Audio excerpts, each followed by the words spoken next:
After Miss Wilson found out that the dumb dentist was no more, she decided to go in search of a new dentist. So Miss Wilson went up on Waltham Park Road, where she saw a dental office. She went inside and saw four men inside the office. She asked which one of them was the dentist. One of the men said that he was the dentist. Miss Wilson asked him for the price of extracting a tooth. After hearing the price, Miss Wilson decided to let the dentist extract the tooth. He brought her to a room and told her to sit in the dental chair.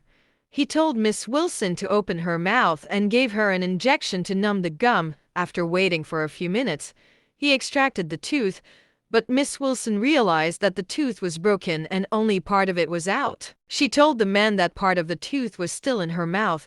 He gave her another injection and attempted to remove the remaining piece, but it didn't come out. Miss Wilson continued to tell the dentist that the tooth was still in her mouth, but the dentist told her that it was not, it was her jawbone. Miss Wilson became upset, and the dentist was frightened.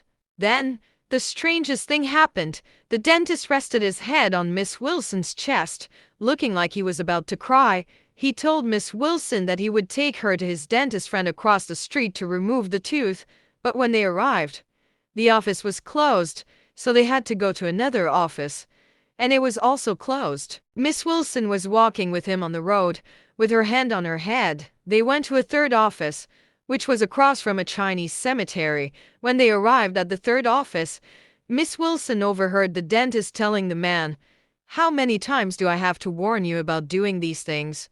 That's when Miss Wilson realized that the man was not a dentist. The third dentist sprayed something in Miss Wilson's mouth, cut the area, and extracted the tooth. When Miss Wilson woke up the next morning, her face was twice the size. She could not go to work on the second day, but on the third day, her face was still swollen, and Miss Wilson still had to go to work because if she stayed away for 3 days, she would lose her job. While going to work, everyone Miss Wilson met on the way wondered why her face was so swollen.